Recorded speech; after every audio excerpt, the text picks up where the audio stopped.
All right, welcome everyone to session 3 of day 2 of ICTD 2020 conference. I am Ishtiaq Ahmed of University of Toronto, and in this session we have 4 exciting papers, and we will have 1 hour and 20 minutes in total in this session for listening from to the presenters. So the first paper that we have is titled "Affording Extremes, Incivility, Social Media, and Democracy in Indian Context." And this paper will be presented by Anmol Panda from Microsoft Research India. Anmol, I'm stopping sharing here, so you should now be able to up your slide.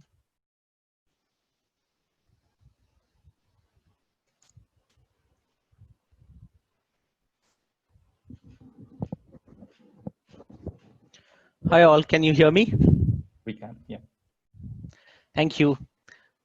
Good afternoon, good morning, good evening, depending on where you are in the world. And I know we are separated by many geographies, but I'm glad that we can e-meet at least. I would have felt much better if we could meet in person. I had the privilege of attending last time in Ahmedabad in person, but nevertheless, I'd like to share our work on extreme speech.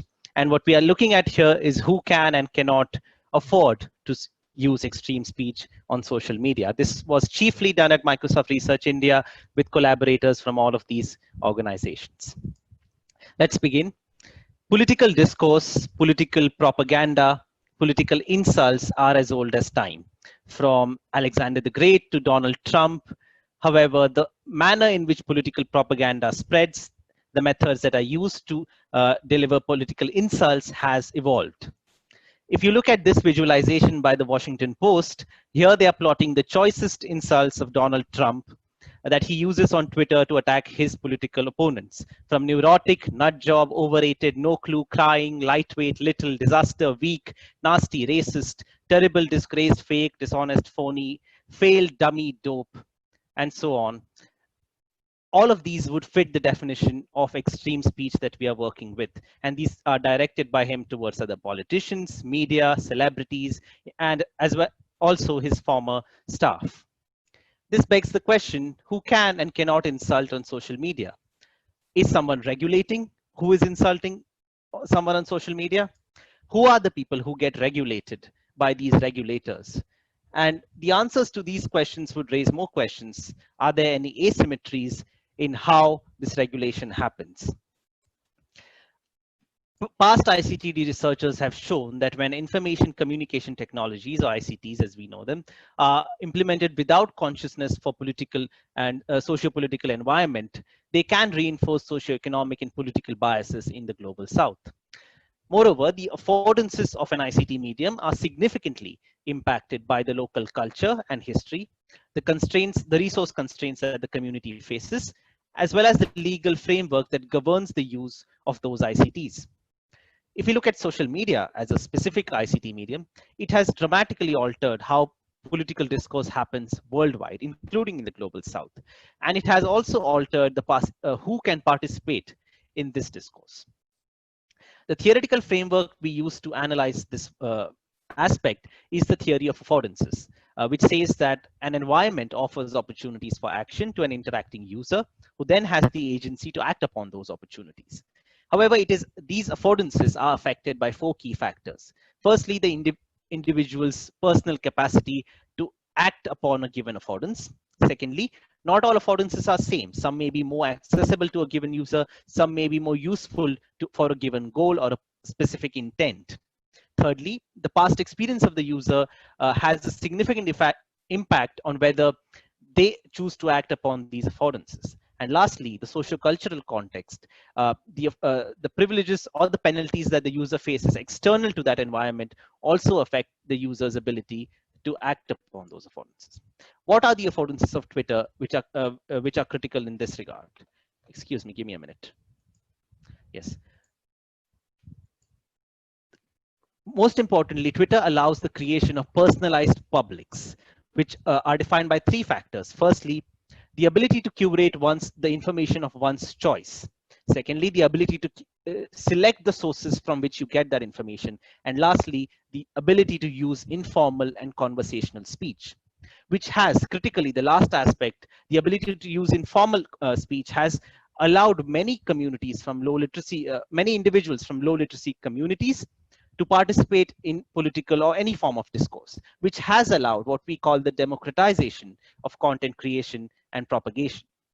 At the same time, it has allowed for the propagation of extreme speech through these unmoderated mediums in which malicious actors can often target vulnerable communities. The use of hashtags are a critical feature on Twitter. Typically, they're used to give context or summarize a given tweet. But beyond that, they allow us to network beyond our immediate followers or friends. A user in India who's sitting in Bangalore can reach out to a user in San Francisco or Sao Paulo if they use the same hashtag, if they have the same opinion about a given topic. And therefore, hashtags allow for the creation of these personalized publics and networking between users. What is the impact of these affordances of Twitter? First of all, they do encourage simplicity, wit, and wordplay. They breed in civility through de-individuation and anonymization. They have favored sensationalism and abuse over fact-based and reasoned arguments. And this is something that prior work has established. We rely on prior work for the definition of extreme speech, which is the overlapping use of insult, wordplay, sarcasm, and humor. And it may include hate speech. Notably, not all extreme speech is hate speech, but hate speech would be a subset of extreme speech. If you look at the three examples here where the US president has targeted the American news agency CNN, in the first case, he has used the term lamestream media, which is a pun or a wordplay on the word mainstream media. In the second one, he refers to CNN as fake news, which is a direct insult using delegitimizing language. And lastly, he uses a doctored or modified video to mock CNN, which is a case of using humor or satire or sarcasm with the hashtag FNN, which is again a pun on the name of the agency CNN, FNN meaning fake news network. Now, obviously, we know from our own experiences that Donald Trump and other established figures can and often do use extreme speech and get away with it. Can you and I do that?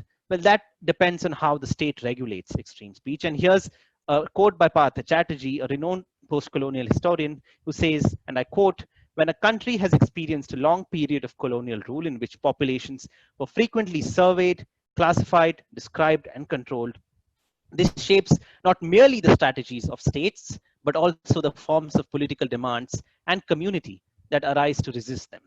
Close quote. So what we see here in particularly post-colonial societies like India is that not only is the legal framework that governs speech heavily impacted by the colonial legacy, but also the people's ability to resist and defend their rights is affected by that legacy. Extreme speech and Indian law interplay in many factors, which we discuss in detail in the paper with examples. Firstly, the response of the state to violence spreading via social media. So we have seen a lot of rumors spreading on social media, which has often tragically led to violence and casualties. And the state has responded to this, dealing with it as a fake news problem rather than a law and order problem. And they have demanded that the platforms share the private information of users who have been accused of spreading rumors. And this has critical implications for the social media affordances of Indian users. Secondly, the interpretation of speech governing laws, which are already quite restrictive, is often left to local law enforcement, which creates the possibility of partisan use of those laws targeting specific communities. Lastly, the extrajudicial detention of journalists and other members of civil society using draconian laws such as the National Security Act has often created situations where people who speak against the establishment have been jailed without trial. Now, this is what happens when regular users use extreme speech on social media. What happens when politicians do that? To understand that, we look at the tweets of Indian politicians during the 2019 general elections. The list of these politicians was compiled using a tool that we have developed called Nibeduck. And Nibeduck used a seed set that Leah Bozat had compiled for her work, and she'll discuss that in later in this session. We annotate the tweets of these politicians as extreme, controversial, both or neither, depending on which hashtags are used in them. The definitions of extreme and controversial are in the paper. I will skip them for brevity, but I've included some here as examples. Hashtag Pappu, for example, is a common sort of a slur, an insulting term to refer to a person as a stupid and ineffective. Pekku means a liar. Chaukidar means watchman, which was used to target the prime minister. These terms could in some cases be insulting. They could be hate speech. They could be simple criticisms, but they fit the definition of extreme hashtags. Here are two examples.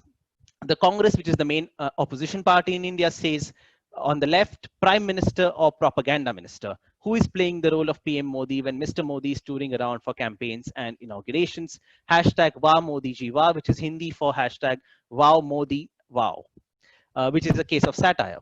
On the right, you see the BJP saying, Baby Rahul will never understand or accept the truth. Hashtag SC nails Raga lies, Raga meaning Rahul Gandhi, which is a case of delegitimizing language.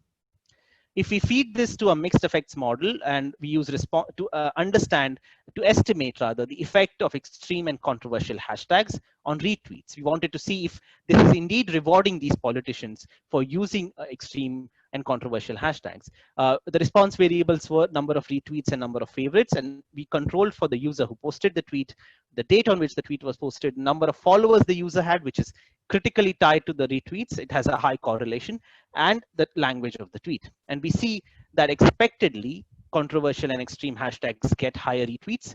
When used in combination, they get even higher retweets than the baseline, which were tweets without such hashtags. Notably, the increase in retweets is much higher than the increase in favorites, which also indicates that this has a higher virality potential than an affective value, and favorites indicate high affect, whereas retweets indicate the potential for virality. In summary, what we are saying is that what we know from the past is that technology can exacerbate existing inequities if they are introduced without considering the prevailing conditions in a given society, be it the judicio-political conditions, be it the socio-economic conditions. What we contribute in this work is a large-scale study of extreme speech usage of politicians in India, the largest to our knowledge. And we also contextualize the free speech affordances of social media platforms to the legal framework and the colonial legacy in India.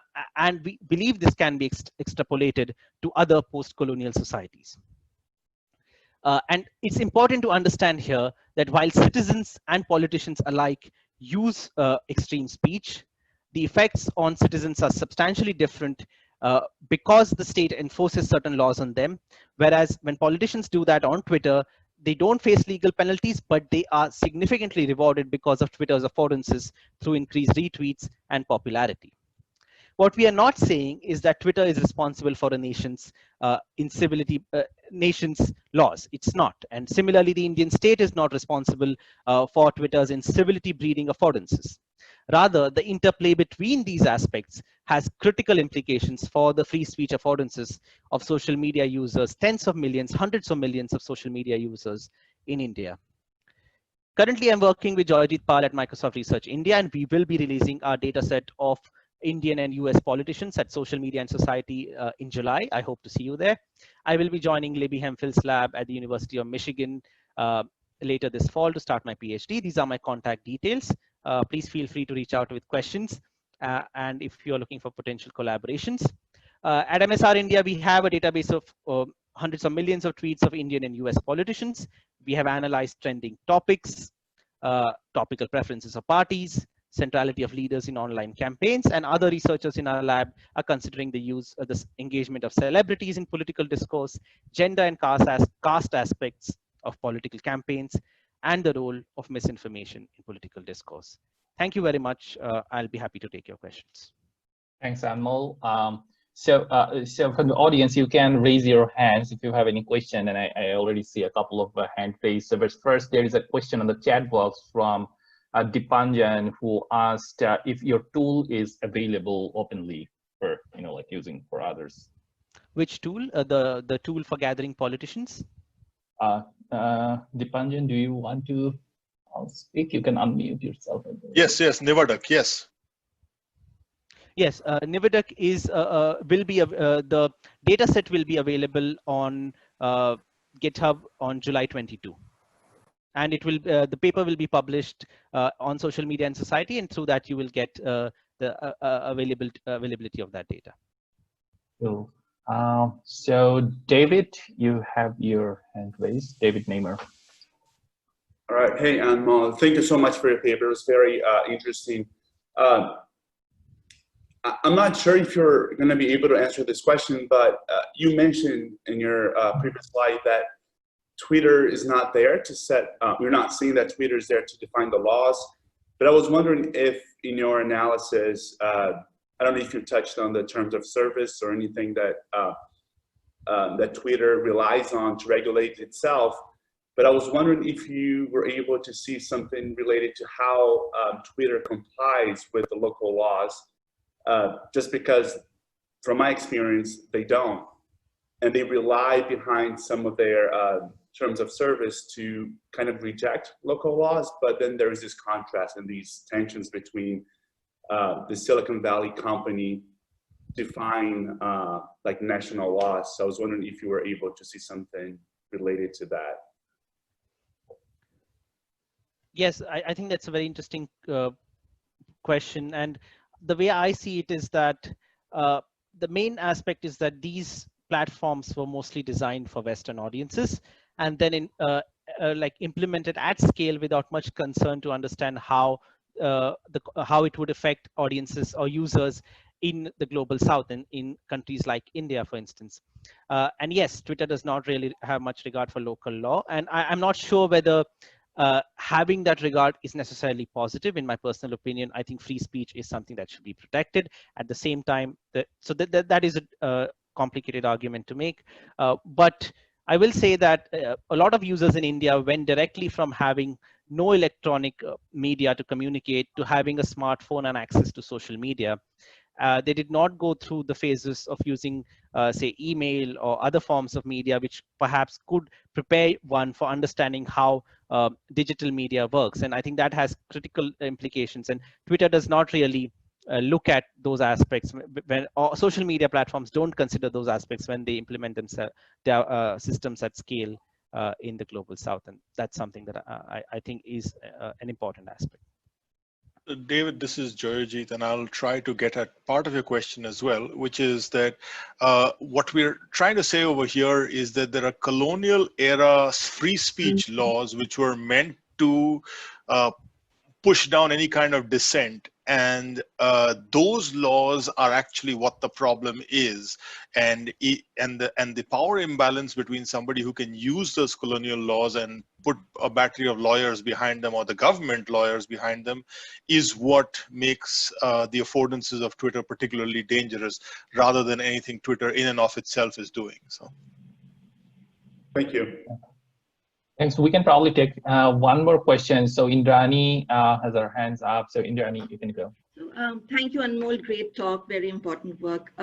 Just had a question about, like, what are your, do you have any kind of design recommendations for Twitter? Like, how would, if you had to redesign Twitter, what are your thoughts on how you do it to get around, let's say, the problem with hashtags that you talked about? That's an interesting question. One thing I would do is, I think this is something important that I personally care about, is educating users on the implications of what they put out on social media and how it can go viral and how it may come back to affect them. And this is something that is particularly important in nations like India, which have a high digital divide between people who are designing these tools and between people and the people who are using them. So that's one thing I can think at top of my head. Maybe Joyojeet has more thoughts on that. no, not really. Okay.